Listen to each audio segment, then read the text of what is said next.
దేవుడు నిన్ను ప్రేమిస్తున్నాడు అనుకుంటున్నావా, ప్రేమించట్లేదు అనుకుంటున్నావా? That's a very important question. దేవుడు ఆయన యొక్క కృప నీకు ఎందుకు ఇచ్చాడంటే ఆయన నిన్ను ప్రేమిస్తున్నాడు గనుక.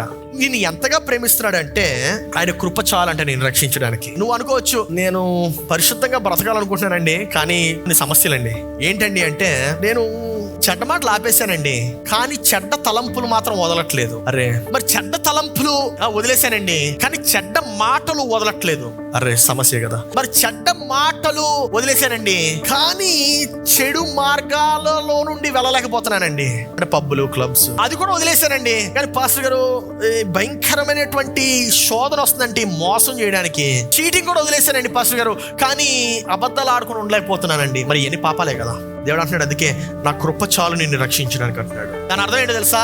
నువ్వు పాపివై ఉన్నప్పుడే నిన్ను రక్షిస్తున్నాడు. So don't believe the devil's words. అపవాది ఏం చెప్తా ఉంటాడంటే, నువ్వు పాపిగా ఉండేటప్పుడు నిన్నేమి చేయడు. కాదండి, యేసుక్రీస్తు నిన్ను ఎప్పుడు రక్షిస్తాడంటే నువ్వు పాపిగా ఉండే పరిస్థితిలోనే నిన్ను రక్షిస్తాడు. హల్లెలూయా. నిన్ను లేవనెత్తేవాడు ఎక్కడి నుండి లేవనెత్తుతాడు తెలుసా? నువ్వు దిగజారిపోయిన పరిస్థితుల్లో ఉన్నప్పుడే నిన్ను లేవనెత్తుతాడు.